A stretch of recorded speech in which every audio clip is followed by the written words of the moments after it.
Why neurointervention is an art, whether it is an art or it is a science.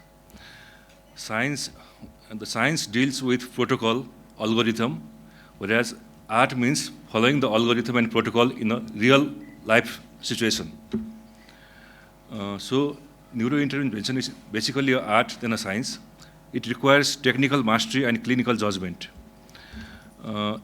Technical mastery in some cases of type 3 Rs, challenging anatomy, and when to shift the strategy from one strategy to other strategy, and clinical judgment.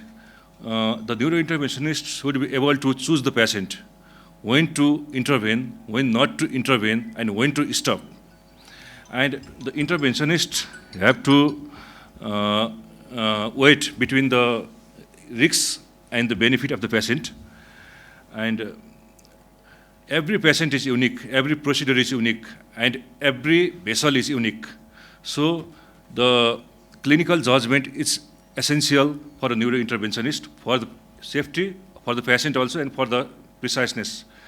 And it combines anatomical precision with real-time decision making.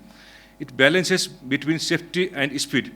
For example, if there is a case of acute ischemic stroke, the patient is lying on the cath lab table, and the patient is uncooperative, and sometimes there are some psychiatric patients also. In that case, we have to give GA. Though general anesthesia takes time, but to get the final result, we have to balance between the speed and the safety of the procedure. And neurointervention demands team coordination. There should be a good coordination between the emergency team, neuroanesthesia, neurosurgeon, neurologist, and a neurointerventionist for a good functioning. And neurointervention is not just a procedure, it is a craft of saving brain function. Evolution of neurointervention, evolution of intervention services in Nepal. Early IR services started first in the teaching hospital around 1996. First major neurointervention. Early IR services started in the teaching hospital. And the first introduction of first mechanical thrombectomy was in 2019. And there is a formation of Nepal Stroke Society to standardize the care. Currently, there are 15 intervention radiology centers in Nepal, but there are limited dedicated cath labs, and there is growing expertise and training. The core procedures involved in neurointervention are, neurointervention involves the intervention of brain and spinal cord. In the brain, we do mechanical thrombectomy, aneurysm endovascular management, coiling, flow diversion, and arteriovenous malformation and AV fistulas, and carotid stenting. And in the spine, we do spinal AVM embolization, tumor embolization, venous sinus interventions. For performing a neurointervention, the best cath lab is a biplane cath lab, where we can see the vessels in a 360 degree. And we need a, we have performed in a single plane also, but for the preciseness and for the safety, biplane cath lab is essential. And we need to have some neurointervention instruments, some drugs, and in the cath lab we should have the road mapping facility, 3-dimensional angiography, and Dynacity. What is the impact of neurointervention on patient care? What is the difference between the open surgery and neurointervention? In neurointervention, we don't need any open brain surgery, and there is reduced morbidity, mortality, there is faster recovery, there is short hospital stay, there is no any scar tissue in the body, and neurointervention procedures are life-saving in stroke, aneurysm, rupture, and vascular malformation. I will present some of my slides on intracranial aneurysm. Before proceeding with the endovascular management of the aneurysm, we have to select a good working projection. The good working projection is such that it visualizes the dome and the neck of the aneurysm. If any parent vessels are arising from the aneurysm, then we have to visualize in the working projection, and we have to see the guide catheter at least in one plane. And for difficult aneurysms, we have to shape the guide catheter so that the contralateral, there is a contralateral wall support, Each additional coil is difficult among to see when we already place a coil. So in that cases, we use a negative roadmap, and we position the proximal marker in relation to the skull landmarks on fluoroscopy. These are the ways how we do the aneurysm management. Simple coiling, stent-assisted coiling, depending upon the neck of the aneurysm. If there is a small neck aneurysm, then small neck saccular aneurysm, we can do simple coiling. If the neck is wide, then we have an option whether to use a stent or a balloon. Always balloon-assisted coiling is better than stent-assisted coiling because we don't need to use the antiplatelet.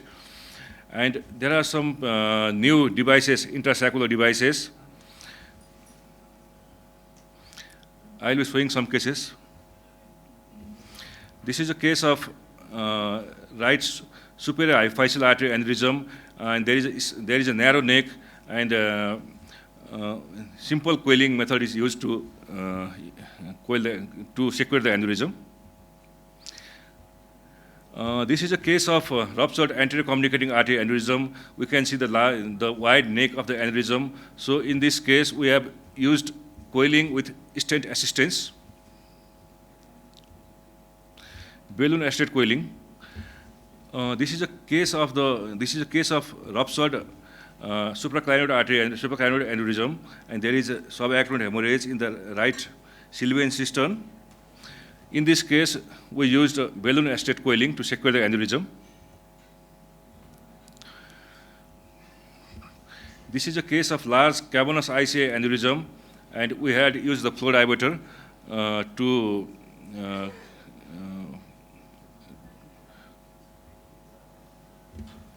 and here the patient came with subarachnoid hemorrhage, and we see a supraclinoid aneurysm as well as there is another aneurysm, fusiform aneurysm in the vertebral artery. So there should not be satisfaction of sorts.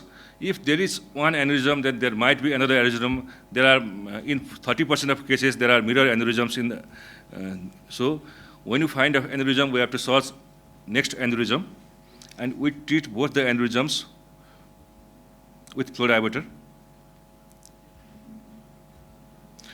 This is a large giant aneurysm involving the supraclinoid ICA, and we have treated it with coils and flow diverter.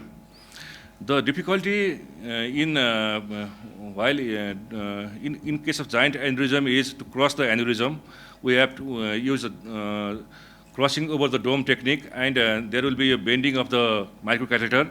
In this case, I had used the stent retriever to straighten the microcatheter.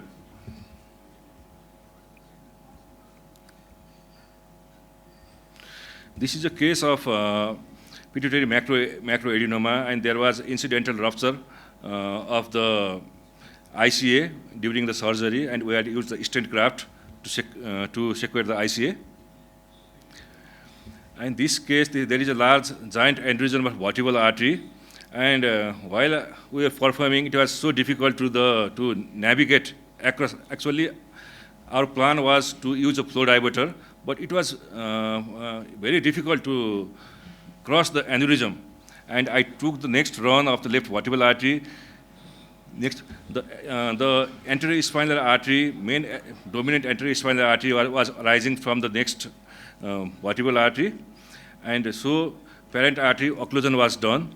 So the message is not all giant aneurysms require a flow diverter. Sometimes simple parent artery occlusion can solve the problem. And I will be showing some stroke cases. There is a case of terminal ICA occlusion, and this case was just by using a simple aspiration, the case was managed. Next case of stroke, there is a subtle blurring of the gray-white junction in the right frontoparietal region. There was a T occlusion, and this was managed with Solumra technique. This is also another case of T occlusion, and there is favorable aspect score. So we treated the patient with Solumra technique. Next case, there is a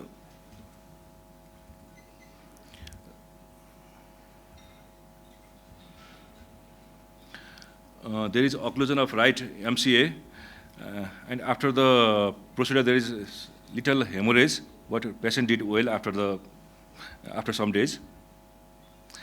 And in this case, there is subtle loss of Gray-White junction in the left frontoparietal region, and there was occlusion of distal M1 segment of distal MCA, and with stent retriever, we were able to save the patient.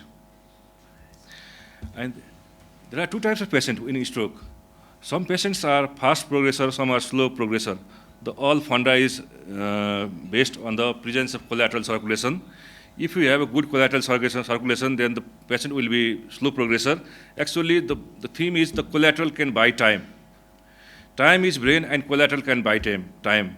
If the patient has good collateral, then even if we do after some 15-20 hours also, patient will do good. And if patient has less collaterals, even patient can deteriorate in 6 hours, 7 hours.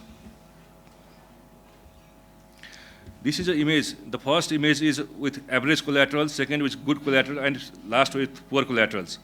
In very good collateral, the core is very less, and after thrombectomy, there is successful recanalization, and the final effect size is very less.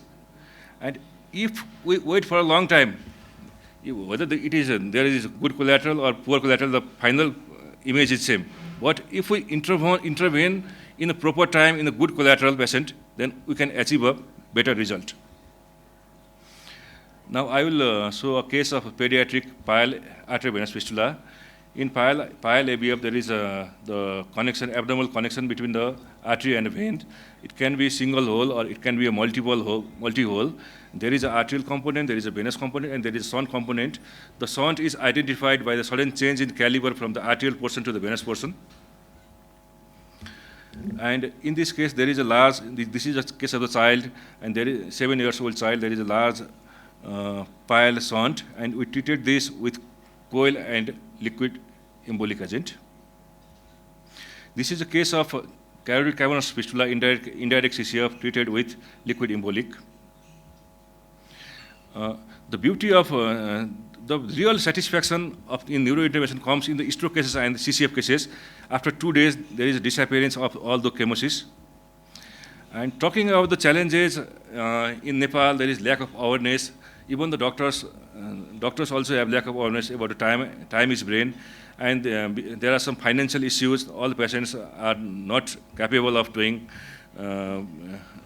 Many people are poor, and there is unavailability of biplane cath lab in major places of Nepal, and there are few neurointerventionists.